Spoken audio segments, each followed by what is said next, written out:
오늘 우리에게 주시는 하나님의 말씀은 에베소서 4장 25절에서 32절의 말씀, 신약 314페이지 되겠습니다. 그런즉 거짓을 버리고 각각 그 이웃과 더불어 참된 것을 말하라. 이는 우리가 서로 지체가 됨이라. 분을 내어도 죄를 짓지 말며 해가 지도록 분을 품지 말고 마귀에게 틈을 주지 말라. 도둑질을 하는 자는 다시 도둑질하지 말고 돌이켜 가난한 자에게 구제할 수 있도록 자기 손으로 수고하여 선한 일을 하라. 무릇 더러운 말은 너희 입 밖에도 내지 말고 오직 덕을 세우는데 소용되는 대로 선한 말을 하여 듣는 자들에게 은혜를 끼치게 하라.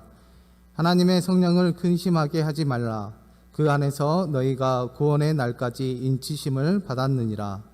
너희는 모든 악독과 노함과 분냄과 떠드는 것과 비방하는 것을 모든 악의와 함께 버리고 서로 친절하게 하며 불쌍히 여기며 서로 용납하기를 하나님이 그리스도 안에서 너희를 용서하심과 같이 하라. 아멘. 우리 기도하겠습니다. 하나님 아버지, 감사합니다. 예수 그리스도의 십자가가 우리에게 죄사함의 은혜임을 고백한 우리 구역장들의 고백이 우리의 삶이 되게 도와주시고 우리의 간증이 될 수 있도록 주님 도와주시옵소서. 사순절을 보내는 동안 예수 그리스도의 십자가를 붙잡고 승리하는 저희들 되게 도와주시며, 특별히 코로나19 때문에 고통당하는 민족들, 세계 열방이 있습니다. 주님 찾아가 주셔서 위로하여 주시되 예수 그리스도의 십자가의 사랑으로 위로하여 주시며 그 긍휼의 사랑으로 그들을 구원하여 주시옵소서. 하나님, 이 시간 주의 말씀을 들으러 갑니다. 우리의 마음문을 열어주시며 우리의 듣는 귀를 열어주셔서 주의 말씀을 아멘으로 화답하며 우리의 삶을 돌이키는 복된 자들 다 되게 하여 주옵소서. 이를 위해 부족한 종 단에 섰사오니 사람의 모습은, 사람의 냄새는 다 감춰주시고 온전히 주께 쓰임받는 복된 시간 되게 하여 주옵소서. 모든 것 주께 감사하며 이 모든 말씀 우리를 죄에서 구원하여 주시며 우리에게 한량없는 은혜를 베풀어 주시는 예수님 이름으로 기도드립니다. 아멘. 오늘도 예배 가운데 오신 모든 성도들에게, 또 각 처소에서 예배하는 우리 성도들에게 하나님의 은혜와 평강이 충만하기를 간절히 바라겠습니다. 코로나19 때문에 많이 힘들어하고 있고 지쳤을 것인데요, 그래도 하나님 주신 힘으로 넉넉히 이기는 주의 자녀들 되기를 간절히 바라겠습니다. 우리는 계속해서 에베소서 말씀을 보고 있습니다. 지난주의 말씀은 옛사람을 벗어버리고 새 사람을 입으라라는 말씀 제목을 가지고 말씀을 나누었는데요, 그 말씀 가운데 중요한 것이 있다라고 말했습니다. 새 옷을 입을 때는 옛사람의 모습, 옛 습관의 모습을 벗어버리고 입어야지, 자칫 잘못하면 그 모습을 가지고 새 옷을 입는다면 세상에 손가락질 받거나 세상에 웃음거리가 될 수 있다라는 말씀을 나누었습니다. 바라옵기는 우리의 삶 가운데 그런 옛 모습을 다 벗어버려서 하나님 앞에, 사람 앞에 귀하게 쓰임받는, 인정받는 복된 분들 되기를 간절히 바랍니다.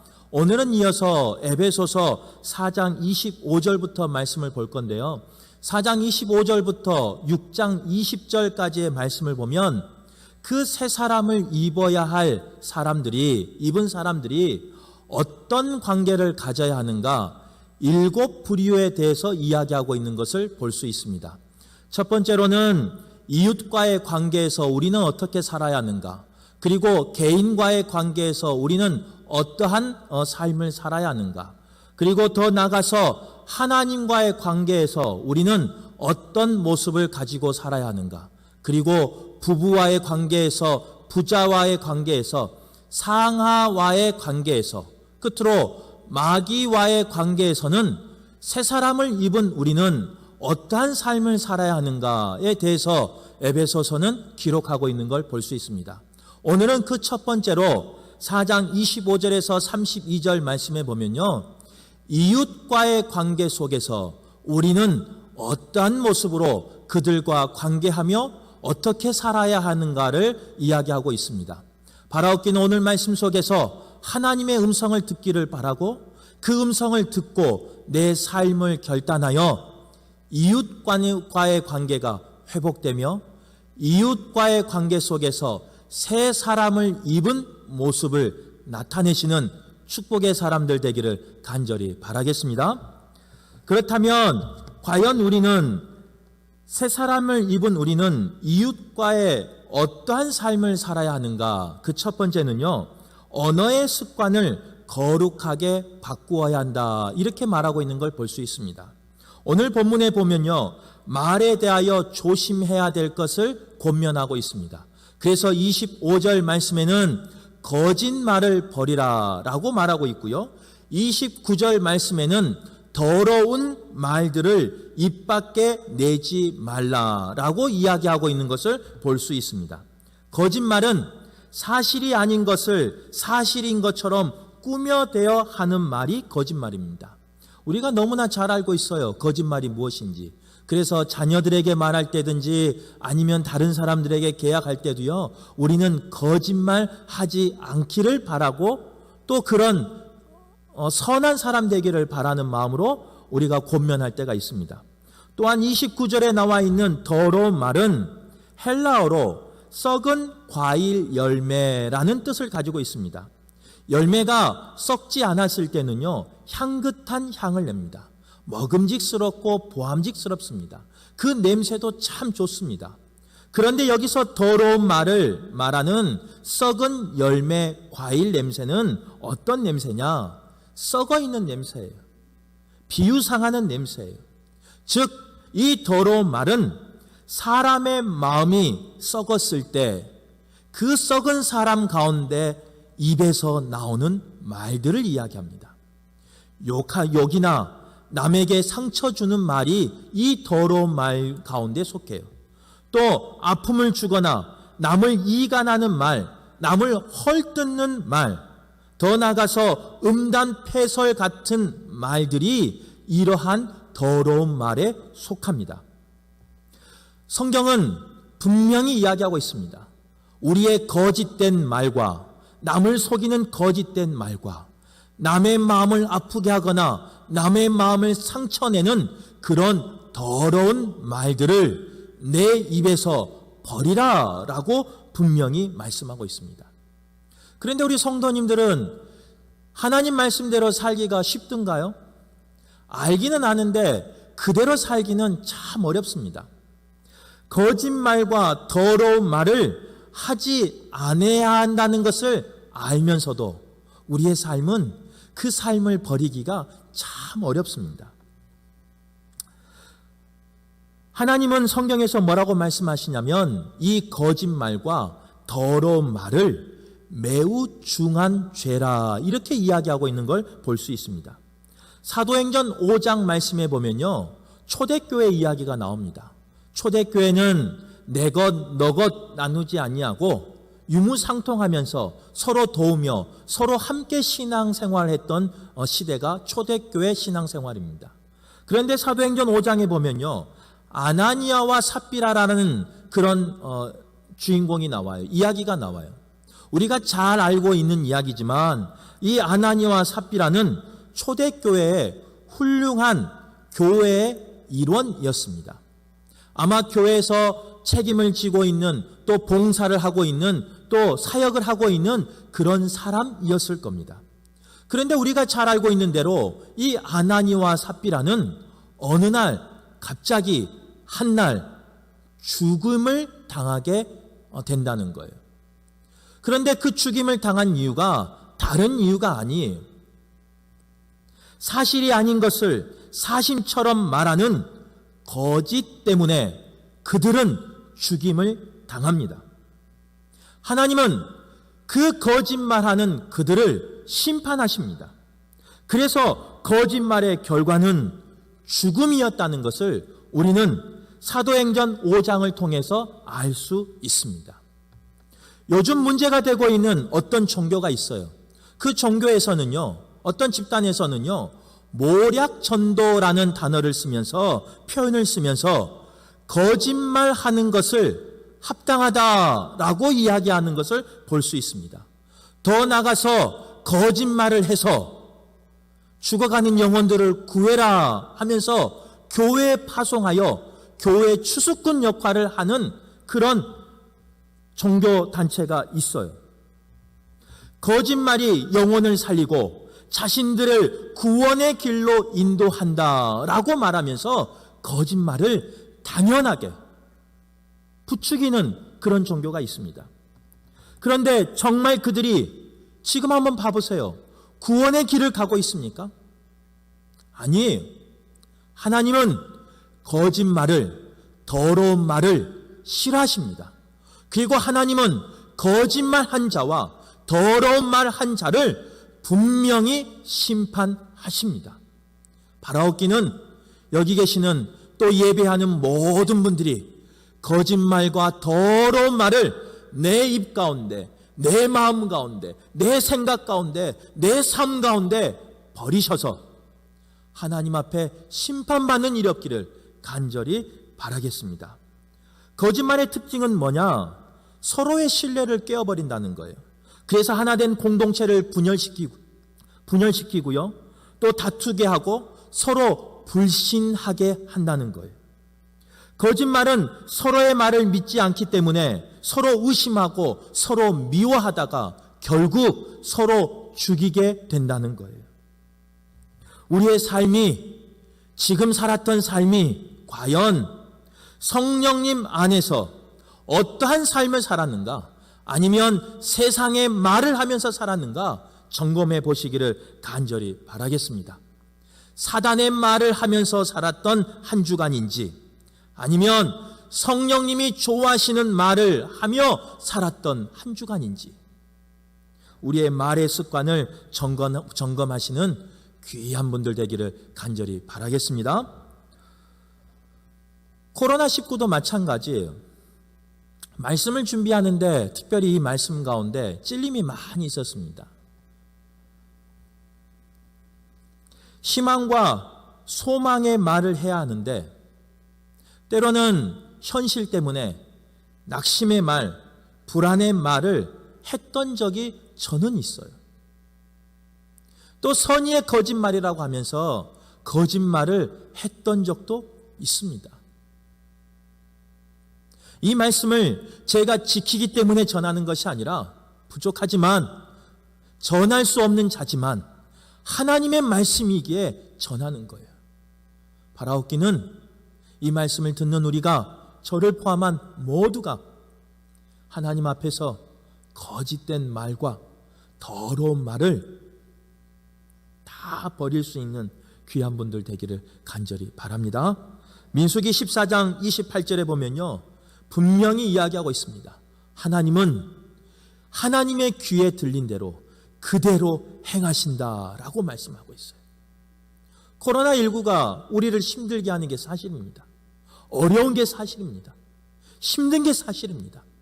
그러나 그 가운데 일하고 계시는, 그 가운데 우리를 회복하시기를 원하시는 여호와 하나님을 바라보고 내 입술 가운데 거짓된 말과 더러운 말을 버리시는, 그래서 하나님 앞에 쓰임받되 선한 곳에 쓰임받는 우리 축복받은 금호교회 성도들이 다 되시기를 간절히 바라겠습니다. 두 번째로 이웃과의 관계에서요, 감정의 습관을 거룩하게 바꾸어야 한다, 이렇게 이야기하고 있는 걸 볼 수 있습니다. 하나님이 우리에게 여러 가지 선물을 주셨는데 그 선물 중에 하나는 희노애락이라는 감정을 주셨다는 거예요. 사람이 살아갈 때 기쁨을 누리고 노여움을 누리고 슬픔을 누리고 즐거움을 느낄 수 있는 것은, 누릴 수 있는 것은 큰 축복입니다.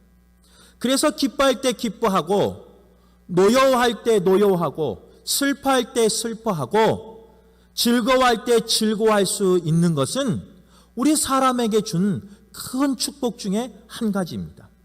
그런데 우리는 이 감정들을 잘못 이해할 때가 있습니다. 그래서 그 감정을 이야기할 때 좋고 나쁨으로 이야기할 때가 있어요. 그래서 나눠버릴 때가 있어요. 그래서 기쁨과 즐거움은 꼭 좋은 감정처럼 말할 때가 있고요. 슬픔과 노여움은 나쁜 감정처럼 말할 때가 있다는 거예요. 그러나 심리학에 보면요, 이 감정은 좋고 나쁨이 없습니다. 예를 한번 들어볼까요? 내가 기쁘고 즐거워해도요, 나의 기쁨과 즐거움이 누군가에게 아픔이 되고 누군가에게 고통이 되고 누군가에게 눈물 흘리는 기쁨과 즐거움이라면 결단코 그 감정은 좋은 감정이 될 수 없습니다.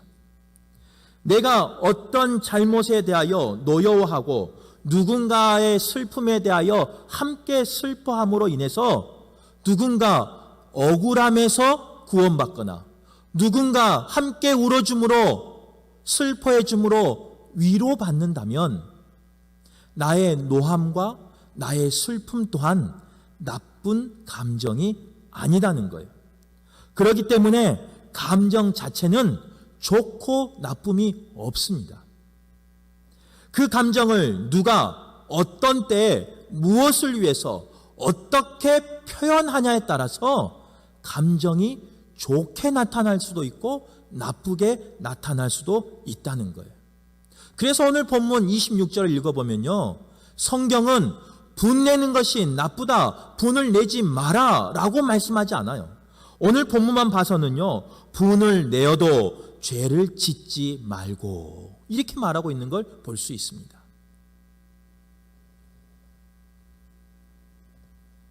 우리의 삶 가운데 분노 없는 삶이 있겠습니까? 우리의 삶 가운데 분을 내지 않는 삶이 있겠습니까? 이 희노애락이라는 이 감정 가운데 가장 컨트롤하기, 가장 다루기 힘든 감정 중에 하나가 바로 이 분노의 감정이에요. 하지만 성경은 분명히 말하고 있어요. 분을 낼 수도 있어요. 하지만 그 분을 내다가 죄 짓는 것은 분명히 하지 마라 라고 말씀하고 있는 겁니다. 억압에 대하여 분노는요, 자유를 선물로 줍니다. 의로운 분노는 우리에게 개혁과 발전의 선물을 줍니다. 죄악에 대한 분노는 우리에게 거룩함을 선물로 줍니다. 지난주에 말씀드렸던 것처럼 옛사람에 대한 분노는, 그리고 옛사람에 대한 그 분노를 가지고 싸우는 그 싸움은, 거룩한 싸움은 우리에게 새 사람이라는 그러한 선물을 줍니다. 하지만 잘못된 분노는요, 죄를 낳기도 한다는 거예요. 창세기 4장 말씀에 보면 가인과 아벨 이야기가 나옵니다. 하나님 앞에 가인과 아벨이 동일하게 예배를 드렸습니다. 물론 조금 차이가 있었겠죠. 그런데 하나님은 아벨의 제사는 받으시고 가인의 제사는 받지 않으셔요. 그런데 그러한 이제 결과 속에서 가인은 어떠함을 나타내냐? 창세기 4장 5절 6절 말씀에 보면요, 가인은 분냈다, 화를 냈다라고 이야기하고 있는 걸 볼 수 있어요. 제가 읽어드릴게요. 가인과 그의 재물을 받지 아니하신지라 가인이 몹시 분하여 안색이 변하니 여호와께서 가인에게 이르시되 내가 분하여 함은 어찌 됨이며 안색이 변함은 어찌 됨이냐. 하나님 보시기에도요, 가인의 안색이 변했어요. 화가 나서 그 얼굴색이 변해버렸어요. 그런데 그 분노가 거기서 끝나지 않습니다. 우리가 잘 아는 것처럼 인류의 첫 살인은 그 분냄을 통하여, 그 화냄을 통하여, 그 시기를 통하여 첫 살인이 가인으로부터 나타났다는 거예요. 분내는 것을 조절하지 못하면, 그 감정을 조절하지 못하면 살인죄를 범할 수도 있는 그런 죄인이 될 수도 있다는 거예요. 그 분냄이 결국은 마귀에게 틈을 줘버려요. 그리고 그 마귀에게 틈을 준 나는 마귀의 노략질에, 마귀에게 붙잡혀서 쓰임받을 수 없는 거예요. 바라옵기는 여기 계신 모든 분들이, 예배하는 모든 분들이 분을 다스릴 수 있는, 화를 다스릴 수 있는 축복의 사람 되기를 간절히 바라겠습니다. 이렇게 말씀을 전하고 이제 성경 공부를 할 때가 있었어요. 에베소서 말씀을 가지고. 그런데 성경 공부가 끝나고 한 분이 저에게 왔어요. 목사님, 그러니까 오늘 말씀은요, 분을 내도 된다는 거죠? 의로운 분이면 괜찮은 거죠? 이렇게 물어보는 거예요. 질문 한 가지 할게요. 우리 성도님들은 어떤 생각을 가지고 계십니까? 의로운 분은 내도 될까요? 아니면 안 내야 될까요? 말씀에 보면요, 분노하더라도 죄가 되지 말아라, 죄가 되지 않게 해라 라고 오늘 본문은 이야기하고 있습니다. 또한 그 분노는 해가 지도록 품지 말아라 라고 말씀하고 있는 걸 볼 수 있어요. 의로운 분노할 수 있습니다. 또 때로는 공의를 가지고, 또 때로는 정의를 가지고 우리가 분낼 수 있습니다. 하셔도 됩니다.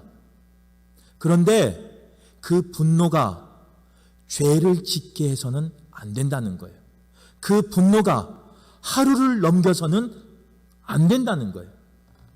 시작은 공의와 정의로 분내지만 결국에는 우리는 연약한 존재이기에 사람을 정죄할 때가 있습니다. 사람을 비난할 때가 있습니다. 죄만 미워하는 것이 아니라 사람을 미워하며 다투며 시기하며 죄를 지을 때가 있습니다. 죄 짓지 아니하고 분낼 자신 있으면 내셔도 돼요. 우리 성도님들도 아마 그런 경험을 하셨을 거예요. 의로운 분노가 있어요. 그런 의로운 분노를 느낄 때 그 감정이 정말로 하루 만에 사라지던가요? 이 세상이 정말로 하루 만에 개혁이 되던가요? 아니에요. 의로운 감정으로, 공의의 감정으로 시작했는데 막상 우리의 삶은 하루 만에 그 분냄이, 그 화냄이 풀리지 않아요. 결국은 하루를 넘기는 그 분냄과 그 화는 마귀에게 틈을 주게 되고 결국은 마귀에게 붙잡히는 그런 삶을 살게 된다는 거예요. 그래서 할 수만 있다면 마귀에게 틈을 주지 아니하는 그런 구별된 사람들 되시기를 간절히 바라겠습니다. 세 번째로, 새 사람이 된 우리가 이웃과의 어떤 관계를 해야 되느냐? 행위의 습관에 있어서 거룩하게 바뀌어야 된다, 이렇게 말하고 있는 걸 볼 수 있습니다. 오늘 28절 말씀에 보면요, 도둑질하는 자는 다시 도둑질하지 말고, 이렇게 고백하고 있는 걸 볼 수 있어요. 도둑질이란 남의 물건을 훔치거나 빼앗는 짓을 말합니다. 다시 한번 우리 성도님에게 질문 한번 할게요. 여러분은 남의 것을 도둑질하는 도둑놈입니까? 주일날 거룩한 언어를 쓰라고 말했는데도 불구하고 이 놈이라는 단어를 써서 참 죄송한데, 그런다고 도둑을 보고 도둑님 할 수는 없잖아요. 인터넷에서 보니까 무엇이 도둑질인가 정의를 했더라고요. 한번 잘 들어보시기를 바랍니다. 첫 번째, 고용주의 도둑질이 있답니다. 피고용인의 임금과 체불, 그리고 불법 해고, 그리고 불이익을 주는 행위를 한다면 그 고용주는 도둑질하는 사람이 돼요. 또 피고용주의 도둑질이 있답니다. 하루에 할 수 있는 일을 2, 3일 동안 늘려서 하는 사람, 고장이 아닌 것을 고장이라고 하는 사람, 근무 시간에 회사의 재산으로 개인의 일을 하는 사람, 이 사람은 피고용인으로서 도둑질을 하고 있는 사람이랍니다. 또 상거래에도 도둑질이 있대요. 허위나 가장 광고, 생산지, 유효기간, 무게, 상표를 속이는 도둑질도 있대요. 또 문화적인, 사회적인 도둑질도 있답니다. 뇌물을 받고 권력을 남용하는 것, 문화, 역사를 왜곡하는 것, 이 또한 도둑질합니다. 그리고 영적인 도둑질도 있답니다. 하나님의 것을, 하나님의 시간을 도둑질하는 사람도 있대요. 조금 전에 한 질문 다시 한번 해볼게요. 이제 도둑질이 뭔지 알았으니까. 예배를 드리고 있는 우리는 도둑놈입니까? 이 물음에 저부터가 그래요. 자유롭지 못해요. 우리는 남의 것 피해주지 않으면요, 그동안은 도둑질하지 않은 거라고 생각했어요. 착한 사람이라고 생각했어요. 남에게 도둑질하지 말아라, 남에게 거짓말하지 말아라, 남에게 더러운 말 하지 말아라 라고 말할 수 있는 의로운 사람이라고 생각했어요. 그런데 이 도둑질의 개념을 들었을 때 과연 우리는 정말 남에게 정죄를 하며 남을 판단할 수 있는 그런 의로운 사람입니까? 성경은 아니다고 말해요. 그래서 성경은 성령의 힘을 입어 새 사람을 입으라 이렇게 말하는 거예요.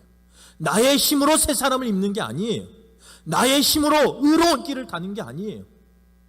우리는 죄인이기에, 우리는 연약하기에 가만히 두면 죄로 빠질 수밖에 없어요. 가만히 두면 나태해질 수밖에 없어요.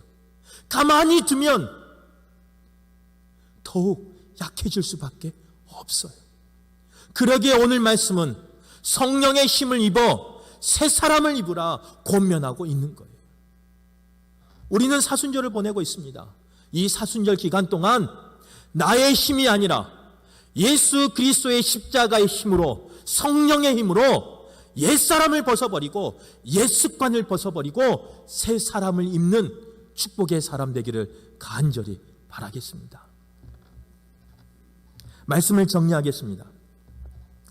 밭에 심겨진 배추가 명품의 김치가 되기 위해선 몇 번 죽어야 하는 줄 아십니까?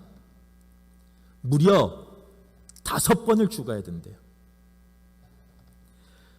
땅에서 뽑힐 때 1번 죽고요, 배를 갈리며 2번 죽고, 소금에 절이며 3번 죽고, 고춧가루, 마늘, 젓갈 등 강한 양념들에 묻혀서 4번 죽고, 마지막으로 캄캄한 장독에 담기어 땅속에 묻혀 5번 죽어야 명품 김치가 된답니다. 배추도 김치가 되려면 5번은 죽어야 된대요. 옛사람의 옷을 입고 있는 우리가 새 사람이 되려면 몇 번을 죽어야 되겠습니까? 죽고 버리고 벗어버려서 새 사람이 되기를 간절히 소망합니다. 그래서 우리 교회가 다시 만나는 그날, 온 성도가 함께 모여서 예배드리는 그날, 새 사람들이 모여서 새 노래로 하나님을 찬양하는 그런 금호교회가 되기를 간절히 소망합니다. 기도하겠습니다. 하나님 아버지 감사합니다. 전할 수 없는 죄인이지만 주의 말씀이기에 말씀을 선포하였습니다. 두렵고 떨리는 마음으로 선포하였사오니 선포된 말씀대로 살아내는 목회자 되게 도와주시고 그 말씀대로 살아가는 우리 성도들 될 수 있도록 주님 도와주시옵소서. 그래서 나의 힘으로 살아가는 것이 아니라 성령님의 힘으로 새 사람의 옷을 입어 새 노래로, 새 기쁨으로 여호와 하나님을 찬양하는 저희들 다 되게 하여 주시옵소서. 예수님 이름으로 기도드립니다.